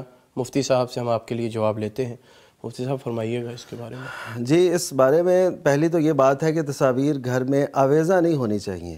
ایک ہوتی ہے نا کسی جیسے کتاب میں ہے، اخبار میں ہے، وہ اندر ہے، چھپی ہے، جو آویزہ ہوتی ہے نا تصویر، جس کو باقاعدہ طور پہ لٹکایا جاتا ہے، فریم کی صورت میں لگایا جاتا ہے، تو یہ درست نہیں ہے۔ نبی صلی اللہ علیہ وسلم کا واضح فرمان ہے کہ جس گھر میں تصاویر ہوں اس میں فرشتے داخل نہیں ہوتے، رحمت کے فرشتے۔ اللہ اکبر۔ تو کون شخص ہے جو ہم میں سے کہے کہ رحمت ہمارے گھر نہ آئے؟ تو تصویر لگانا کوئی اتنا ضروری ہے کہ آپ اس کو لگا رہے ہیں اور رحمت کے فرشتوں کو آپ نے باہر روکا ہوا ہے؟ تو یہ ایک بہت بڑی یعنی بات ہے کہ مسلمان بھی ہوں، نبی صلی اللہ علیہ وسلم کے صریح فرامین بھی ہوں اور پھر بھی وہ ایسا کریں۔ ہاں تصویر ہو تو اس بارے میں یہ اتنی گنجائش موجود ہے کہ تصویر ہے اور کوئی حل نہیں ہے، مثلا آپ کسی کے ہاں مہمان گئے ہیں، وہاں پہ تصاویر ہیں، تو نماز تو پڑھنی ہے، تو نماز ہونے میں علماء نے فتویٰ دیا ہے کہ نماز ہو جائے گی۔ ہاں یہ ہے کہ نماز میں فرق ضرور پڑتا ہے، جیسے نبی صلی اللہ علیہ وسلم نے تصاویر والا پردہ تھا آپ کے سامنے، تو آپ نے وہ ہٹا دیا سامنے سے، جب آپ نماز پڑھ رہے تھے تو سامنے حضرت عائشہ رضی اللہ تعالیٰ جن پہ کچھ ایسی تصاویر بنی ہوئی تھی تو آپ نے اس سامنے سے ہٹا دیا، پھر حضرت عائشہ رضی اللہ تعالیٰ نے ان کے تکیے وغیرہ بنا لیے، یعنی وہ کٹنگ ہو گئی، تصاویر تو نہیں تھی، نہیں انسانی نہیں تھی، جاندار تصاویر، تو ان کو پھر وہ تکیے وغیرہ بنا لیے۔ تو اس طرح وہ جو ہے نا نبی صلی اللہ علیہ وسلم نے اس کو پیچھے کیا، کیونکہ وہ خشوع خضوع میں بھی فرق آتا ہے۔ اور ایک اہم بات یہ ہے کہ صحیح بخاری میں ہے کہ جب نبی صلی اللہ علیہ وسلم نے خانہ کعبہ میں داخل ہونا تھا فتح مکہ کے موقع پہ، تو تب تک آپ خانہ کعبہ کے اندر داخل نہیں ہوئے جب تک آپ نے حضرت عمر رضی اللہ تعالیٰ کے ذریعے سے ان تصاویر کو مٹا نہیں لیا جو سیدنا ابراہیم اور سیدنا اسماعیل علیہ السلام کی بنائی گئی تھی۔ اللہ اکبر۔ تو اس سے بھی ہمیں پتہ چلتا ہے کہ تصاویر سے بچنا چاہیے، وہ اگرچہ خانہ کعبہ ہی میں کیوں نہ ہو، وہ سیدنا ابراہیم اور سیدنا اسماعیل علیہ السلام کی ہی کیوں نہ ہو، تو ان کو ختم کرانا چاہیے، اور یہ نبی صلی اللہ علیہ وسلم کا اسوہ ہے۔ شیخ نعمان صاحب یہاں پہ ایک یہ بھی وضاحت کر دیجئے کہ خواتین کی طرف سے یہ سوال تھا کہ ماہواری شروع ہو جاتی ہے، 2-3 نمازیں اس وقت رہ چکی ہوتی ہیں، یعنی تاخیر ہو گئی جیسے، تو بعد میں ماہواری شروع ہوگی، اب وہ جو 2-3 نمازیں رہ گئی وہ کیا جب 7-8 دنوں کے بعد جب دوبارہ ہوگا تو وہ دوبارہ پڑھیں گی یا وہ بھی معاف ہوں گی؟ شارٹلی بتائیے گا کالز۔ اچھا اب یہ جو شیخ کا سوال ہے یہ میں لیتا ہوں، آپ پہلے وہ کال لے لیجیے۔ ٹھیک ہے، کالر ہے ایک جی۔ السلام علیکم ورحمۃ اللہ وبرکاتہ۔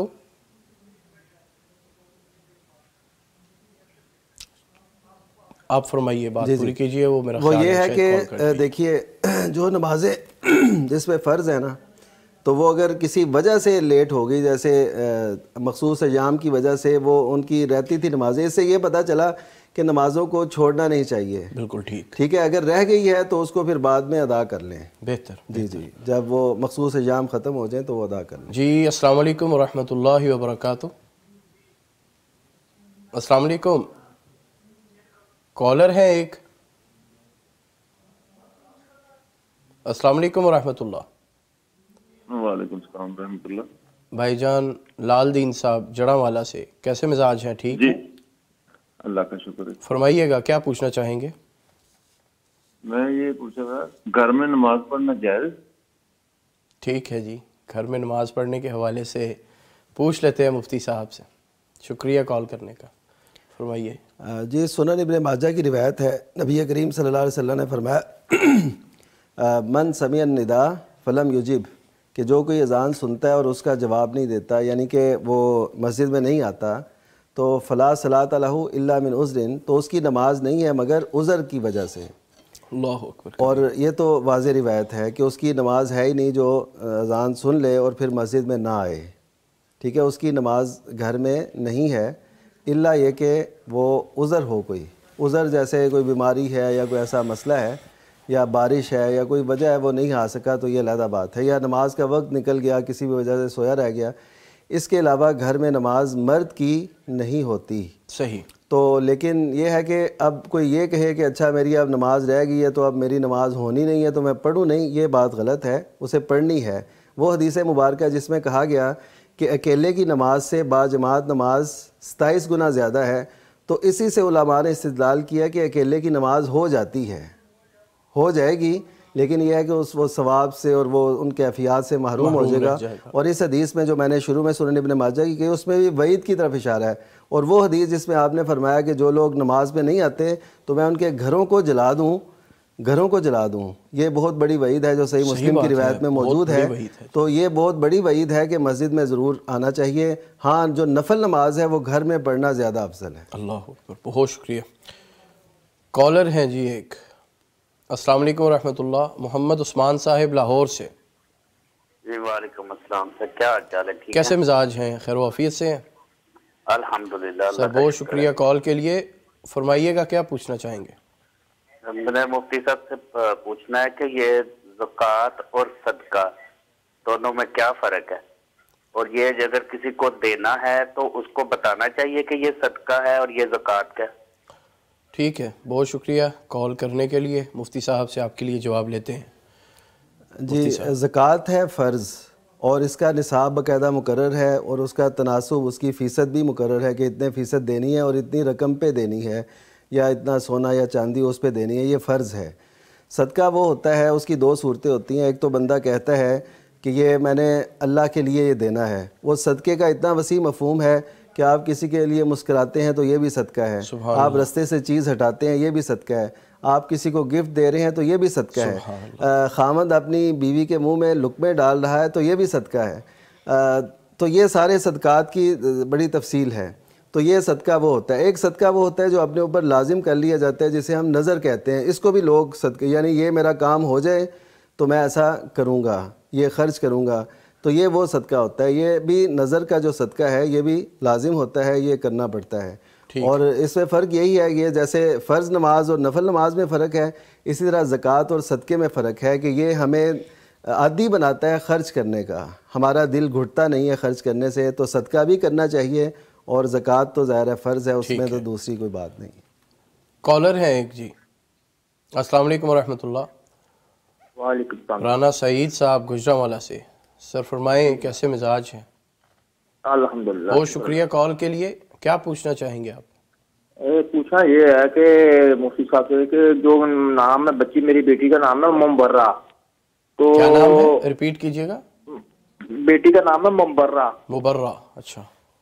نواسے کا نام ہے ارحم. وہ پوچھتے ہیں لوگ، بھائی کالم کہہ رہا تھا کہ ممبرہ جو ہے نام نہیں رکھنا چاہیے، اس لیے کہ نبی پاک ممبرہ گناہوں سے پاک ہے کہ بیٹی کا نام غلط ہے، چینج کر دو. اور ارحم بھی نام ٹھیک نہیں، اللہ تعالیٰ کا نام ہے رحم کرنے والا. نواسے کا نام بھی چینج کر دو. یہ کیا نام چینج کرنے چاہیے یا نہیں؟ جی ٹھیک ہے، شکریہ کال کے لیے. مفتی صاحب ذرا وضاحت فرمائیے گا. نبی کریم صلی اللہ علیہ وسلم کے بارے میں تو یہ ظاہر ہے مبرہ من کل عیب، کہ وہ حضرت حسان بن ثابت کے اشعار میں بھی ہے کانہ کا کود خلیقتا کما تشاء. تو مبرہ کا مطلب یہ ہوتا ہے جو عیب سے بری ہو، آزاد ہو، عیب اس میں نہ ہو. وہ تو ظاہر ہے نبی کریم صلی اللہ علیہ وسلم کی شان ہے. تو اس وجہ سے جو ہے نا دوسروں کا نام رکھنا، اس سے بچنا ہی چاہیے، کیونکہ ہم تو سب عیب دار ہیں اور ہمارے اندر عیب بھی ہوتے ہیں، گناہ بھی ہوتے ہیں، سب کچھ ہمیں چینج کر لیں. جہاں تک ارحم کا تعلق ہے، ارحم ہے اس میں تفضیل کا صیغہ. اس کا مطلب یہ ہوتا ہے، یہ سپرلیٹیو ڈگری ہے عربی کے اندر. اس کا مطلب یہ ہوتا ہے سب سے زیادہ رحم کرنے والا. لیکن جب اس میں تفضیل آئے کسی شخص کے بارے میں، اللہ کے بارے میں آئے، تو وہ تو ظاہر ہے سب سے زیادہ ارحم الراحمین ہے. یا ارحم الراحمین ہم پڑھتے بھی ہیں، کہتے بھی ہیں.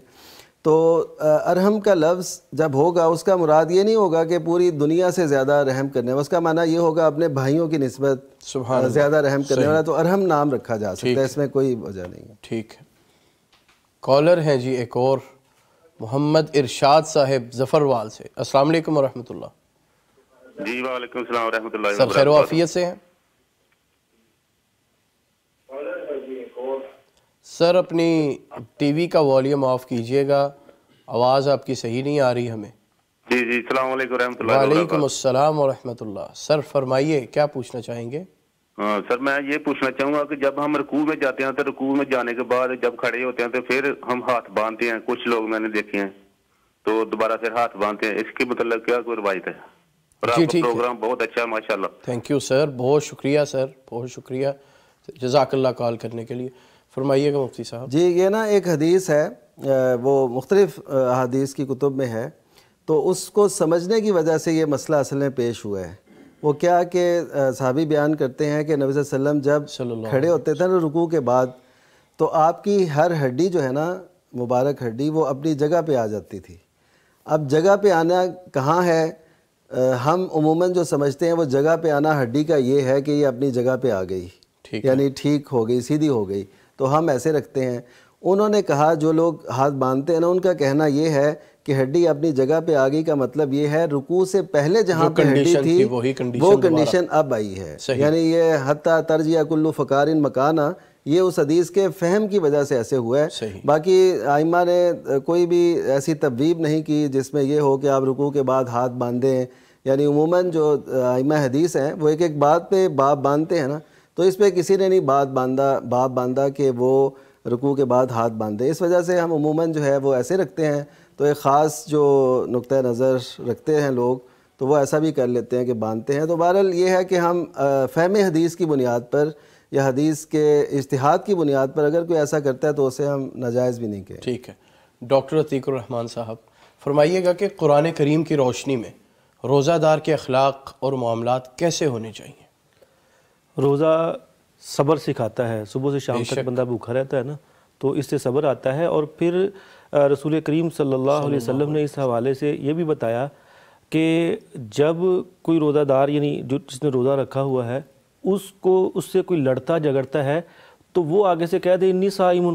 یعنی جہاں روزہ ایک طرف یہ صبر سکھاتا ہے کہ آپ نے صبح سے شام تک کچھ کھانا پینا نہیں ہے، ساتھ یہ بھی اس میں یہ چیز شامل ہے کہ آپ نے کسی کو برا بھلا بھی نہیں کہنا، آپ نے بدگوئی بھی نہیں کرنی. وہ ایک حدیث میں آتا ہے نا کہ ایک بندہ وہ روزہ رکھتا ہے تو ساتھ وہ جھوٹ اور یہ ساری چیزیں یہ بھی نہیں چھوڑتا، تو وہ پھر اپنا سارا اجر ضائع کر بیٹھتا ہے. تو اس سے ہمیں یہ معلوم ہوتا ہے کہ روزہ رکھنے کے بعد جو بطور مسلمان جب روزہ رکھتے ہیں تو ہمیں یہ چیز مد نظر رکھنی چاہیے کہ جہاں ہم نے صبح سے شام تک بھوکے اور پیاسے رہنا ہے، وہاں ہم نے اپنے کردار میں، اپنے اخلاق میں یہ تبدیلی لانی ہے کہ کسی کو برا بھلا نہیں کہنا، کسی کے ساتھ لڑنا جھگڑنا نہیں ہے، اور اپنی طبیعت میں اور اپنی نفسیات میں یہ چیز شامل کرنی ہے کہ اگر کوئی اگریشن دکھاتا بھی ہے تو جواب میں اسی طرح اگریشن نہیں دکھانا، بلکہ اسے آپ کہہ دیں کہ انی صائمن، میں روزے سے ہوں. اور جب آپ یہ چیز اپنی طبیعت میں شامل کر لیں گے تو آپ لا محالہ آپ کا اخلاق بہتر ہوگا، آپ کی زبان بہتر ہوگی، حسن اخلاق کا آپ نمونہ بن سکیں گے. لیکن ضروری پھر یہی ہوگا کہ جو روزہ سکھاتا ہے، یعنی جہاں کھانا پینا نہیں ہے وہیں آپ نے اپنی زبان کی بھی حفاظت کرنی، یہ چیز کرنا ضروری ہوگی. کالر ہیں ایک اور جی. السلام علیکم ورحمۃ اللہ. عبد الرحمن صاحب فیصل آباد سے. جی جی جی سر خیر و عافیت سے ہیں؟ طبیعت سے ٹھیک ہے؟ جی الحمدللہ. سر فرمائیے گا، کیا پوچھنا چاہیں گے؟ اپنے ٹی وی کا والیوم آف کر لیں، اس سے انٹرپٹ ہو رہا ہے. جی جی جی جی سر، سوال یہ ہے گا جو وطروں کی دعا ہے جی کیا میں پڑھنی چاہیے یا رکوع کے بعد پڑھنی چاہیے، اس کی وضاحت کیجیے گا. ٹھیک ہے، بہت شکریہ، تھینک یو. جی صحیح بخاری کی 1001 نمبر حدیث ہے، تو اس میں یہ کہا گیا ہے کہ سیدنا انس بن مالک رضی اللہ تعالیٰ سے کسی نے کہا کہ آپ کے بارے میں فلاں شخص کہتا ہے کہ جو وطر کی دعا ہے نا وہ رکوع کے بعد ہے. صحیح. تو انہوں نے کہا کہ جو ایسے کہتا ہے نا وہ ٹھیک نہیں کہتا، کیونکہ نبی کریم صلی اللہ علیہ وسلم نے 1 مہینہ رکوع کے بعد کی. پھر وہ وجہ بیان کرتے ہیں کہ جب ریل اور زکوان قبائل نے صحابہ کرام کو شہید کیا تھا تو نبی صلی اللہ علیہ وسلم نے ان کے خلاف بد دعا کی تھی، ہاتھ اٹھائے تھے، اور اس وقت آپ رکوع کے بعد کرتے تھے. اس کا مطلب ہے قنوت نازلہ کا جو وقت ہے وہ رکوع کے بعد ہے، اور جو قنوت وطر کا ہے نا وہ رکوع سے پہلے ہے. یہ ٹھیک بات ہے. بعض اوقات کہتے ہیں لوگ کہ مثلا بہقی کا حوالہ دیتے ہیں یا دیگر کتب کا کہ جی اس میں ہے کہ حضرت عمر رضی اللہ تعالیٰ عنہ رکوع کے بعد بھی قنوت نازلہ کرتے تھے، لیکن جب اس کو دیکھا گیا ہم نے تو وہ بھی قنوت نازلہ کی بات تھی، قنوت وطر کی نہیں تھی. اس وجہ سے قنوت وطر جو ہے وہ رکوع سے پہلے، یہ ٹھیک ہے. ٹھیک ہے، بہتر. کالر ہیں ایک اور جی. السلام علیکم ورحمۃ اللہ. جی وعلیکم السلام. عبداللہ بھائی لاہور سے. سر فرمائیے گا. جی میرا کویسچن ہے سالگرہ کے حوالے سے. جی. اور میں یہ جاننا چاہتا ہوں، ایک بڑے مشہور عالم دین ہے اور ٹک ٹاک وغیرہ پہ کافی مشہور ہے، اور پیچھے دیکھا گیا ہے کہ وہ اپنے بیٹے کی نا برتھ ڈے منا رہے تھے کسی ریسٹورینٹ میں، بڑے جو بلون لگائے ریڈ کلر کے، اور انہوں نے بڑی سیلیبریٹ کی برتھ ڈے. تو کیا عالم دین ہمیں یہ نمونہ پیش کر رہے ہیں کہ برتھ ڈے اب اسلام میں جائز ہے، ہم اس کو منا سکتے ہیں؟ اس کے بارے میں کوئی رہنمائی کریں. جی شکریہ سر، تھینک یو. فرمائیے گا عموماً برتھ ڈے کے حوالے سے. برتھ ڈے جو ہے نا یہ ایسا ہے کہ یہ ہماری تہذیب نہیں ہے مسلمانوں کی. ہماری تہذیب میں عقیقہ ہے. تو عقیقہ جو ہے نا وہ لوگوں نے چھوڑ دیا، اور ہر سال اس سے زیادہ خرچ جو ہے نا برتھ ڈے پہ کر دیتے ہیں. عقیقے کے بارے میں جب پتہ چلتا ہے تو کہتے ہیں جی ہمارا بھی نہیں ہوا. وہ والد کہتا ہے جی ہم ابھی تک تو ہمارا بھی نہیں ہوا، تو ہم بچوں کا کیا کریں. یعنی ہم جو اسلامی تعلیم ہے اس کو پیچھے چھوڑ کے تو جو مغربی تہذیب ہے اس کو آگے لا رہے ہیں. تو اگر اس میں کوئی بھی شریک ہو تو ہم اس کا ساتھ نہیں دیں گے. ہم یہی کہیں گے اس کو اپنے دین کی طرف آنا چاہیے، کیونکہ یہ پھر ایسے کرنا اور کرانا، بلکہ اس کے بارے میں ایسا ہے کہ جو مغربی اثرات ہیں ان سے اپنے آپ کو بچانا چاہیے. من تشبہ بقوم فہو منہم، یہ ایک وعید ہے کہ جو بھی کسی قوم کی مشابہت اختیار کرتا ہے، یہ ہمارے تہذیب کا حصہ نہیں تھا تو شامل کیا گیا، تو اسے جتنا بچ جائے اتنا بہتر ہے. بہتر. کالر ہیں ایک اور جناب. السلام علیکم ورحمۃ اللہ. عثمان صاحب لاہور سے ایک مرتبہ پھر ویلکم بیک. سر فرمائیں. سر میں نے آگے سوال کیا تھا کہ زکوٰۃ اور صدقے کے متعلق نا، تو اس میں یہ نہیں مفتی صاحب نے بتایا کہ جو ہے نا یہ بتانا لازم ہوتا ہے جس کو دینا ہے زکوٰۃ اور صدقہ. ٹھیک ہے، بھول ہو گئی، انشاءاللہ پوچھتے ہیں دوبارہ. جی جی بالکل، وہ بات جلدی میں نہ رہ گئی. انہوں نے کہا کہ کالرز کی وجہ سے یہ ظاہر ہے بتانا لازم نہیں ہے، کیونکہ اسلام جو ہے نا عزت نفس کا بھی خیال رکھتا ہے. ہاں یہ آپ نے خود جج کرنا ہے، فیصلہ کرنا ہے کہ وہ واقعی ڈیزرونگ ہے، وہ ضرورت مند ہے، تو یہ آپ کا کام ہے کہ آپ پوری تصدیق کر لیں کہ وہ ایسا ہے. جب ہے ایسا تو پھر یہ بتانے کی ضرورت نہیں ہے کہ یہ زکوٰۃ ہے یا صدقہ ہے. کیوں کہ لوگ یہ سمجھتے ہیں کہ اس کو بھی پتہ چل جانا چاہیے کہ میں یہ زکوٰۃ کا حقدار ہوں کہ نہیں. یہ آپ نے دیکھنا ہے, اس سے نہیں پوچھنا آپ نے, یا اس کو نہیں بتانے کی ضرورت, کیونکہ عزت نفس کا خیال رکھنا چاہیے کہ لوگ سادہ لوگ وہ نہیں پسند کرتے کہ ہم یہ لیں زکوٰۃ. صحیح. ڈاکٹر صاحب, قرآن کریم رمضان کو ایک تربیت کا مہینہ کیسے بناتا ہے تاکہ انسان کی باقی زندگی بھی سنور سکے؟ جی آپ دیکھیں کہ رمضان آتے ہی معمولات بدل جاتے ہیں. تراویح کا اہتمام زیادہ ہو جاتا ہے, لوگ قرآن کریم کو سنتے ہیں. تو اب دیکھیے کہ جب تراویح آدمی پڑھتا ہے تو اس کے بعد اس کے اثرات طبیعت پر اس انداز سے مرتب ہوتے ہیں کہ آدمی اللہ تعالیٰ کے قریب ہوتا ہے, عبادت میں اس کا رجحان بڑھتا ہے, اور جب عبادت میں رجحان بڑھتا ہے تو پھر لا محالہ اس کے اثرات اس پر اس طرح مرتب ہوتے ہیں کہ بعد میں بھی اس کی وہ اگر اس میں نیت اور اس کا خلوص اور پھر اسی طرح اس نے وہ بطور تربیت کہ اس کو لیا ہے تو پھر بعد میں بھی اس تربیت کا اثر آتا ہے. کیونکہ انسان کی نیچر ہی ایسی ہے کہ اس کی جیسے تربیت کر دی جائے تو پھر وہ اس کی تربیت اس کے ساتھ چلتی ہے. تو ایسے ہی جب ماہ رمضان میں قرآن سے جڑ کر کوئی اسے اپنی تربیت کا حصہ بنا لے گا تو پھر اس کی تربیت کا اثر بعد میں نظر آئے گا, اور اگر اسے تربیت کا حصہ نہیں بنایا جائے گا تو پھر انسان کو کوئی زیادہ فائدہ نہیں ہو سکتا. آپ اس کو ایسے بھی سمجھ سکتے ہیں کہ یہ ماہ رمضان سارے کا سارا ہی اللہ تعالیٰ نے ایک تربیتی پیکج کے طور پر ہمیں دیا ہے کہ جس میں ایک طرف جو ہے وہ نماز کی عبادت کے ساتھ جوڑا جا رہا ہے, دوسری طرف تلاوت کے ساتھ جوڑا جا رہا ہے, تیسری طرف سخاوت کے ساتھ جوڑا جا رہا ہے. یعنی ہر طرح کی نیکی کا ایک ماحول دے دیا ہے کہ بھئی آپ نے سارا سال اگر غفلت میں گزار دیا ہے تو اس مہینے میں ایک ماحول میں نے بطور مالک یعنی اللہ تعالیٰ نے دے دیا ہے. تو اب اس سے فائدہ اٹھاتے ہوئے آپ اپنی تربیت کریں, ساری چیزوں کو اپنی طبیعت میں نیچر میں لائیں, اور پھر اس تربیت کا اثر بعد میں ساری زندگی پورا سال نظر آئے گا. جی بہت بہتر. کالر ہے ایک. جی السلام علیکم ورحمۃ اللہ. جی سکندر صاحب فیصلہ آباد سے. جی میرا ایک سوال اور ہے بھائی. جی جی. تو میں نے کہا چلو وہ بھی پوچھ لیتا ہوں. سر ضرور, بار بار پوچھیں, ہم حاضر ہیں آپ کے لیے. اچھا بھائی, بات یہ ہے کہ میری پہلی بیٹی جو 8 سال بعد میری شادی کے بعد ہوئی تھی. اچھا. تو میں نے منت مانی تھی کہ میں نے اللہ پاک میرے جتنے بچے ہوں گے میں اتنی دفعہ ہی اعتکاف پر بیٹھوں گا. اچھا. تو اس کے بعد کچھ مصروفیت بچوں کی ہو گئی, کوئی ٹائم نہیں لگا, تو بس مصروفیت کی وجہ سے کچھ میں اکیلا ہوں, میرا کوئی بھائی نہیں ہے. ٹھیک ہے. والدین میرے وفات پا چکے ہیں پہلے ہی, تو میں ان بچوں کی ذمہ داری پوری کرتا رہا اور میرے پاس سے ٹائم نہیں نکالا گیا. جی ٹھیک ہے. اب میں بہت پریشان اس وجہ سے رہتا ہوں کہ میں نے یہ منت مانگی تھی کہ مجھے اللہ تو جتنے بچے دے گا میں اتنی دفعہ تیری مسجد میں اعتکاف بیٹھوں گا. ٹھیک. وہ کیا میں اب اس کے متبادل کوئی کفارہ ٹھیک ہے. آپ کا سوال سمجھ گئے ہیں مفتیان کرام, شکریہ, جزاک اللہ. ڈاکٹر صاحب آپ فرمائیے گا اس بارے میں. جی جہاں تک انہوں نے یہ بات کی کہ یعنی جس طرح منت مانی تھی جب بھی اولاد ہوگی. ہاں جی منت مانی کی, تو اب ظاہر ہے کہ جو انہوں نے منت مانگی تھی اگر اس وقت پوری نہیں ہو سکی, اس کا ایک تو یہ ہے کہ وہ جو قسم کا کفارہ ہوتا ہے اس حوالے سے کہ جو قسم کا کفارہ ہوتا ہے اس طرح وہ قسم کا کفارہ ادا کر کے تو وہ یعنی اس کا کفارہ بن جائے گا. اور دوسرا یہ کہ اگر دانستہ طور پہ یعنی ان کی تو یہ کیفیت نہیں ہے, لیکن اگر آپ جرنل دیکھیں تو کوئی دانستہ طور پہ اگر اپنی نظر جو ہے وہ پوری نہیں کرتا یا وہ یعنی اس میں تو اس کو پھر اس میں توبہ بھی کرنی چاہیے, معافی بھی مانگنی چاہیے.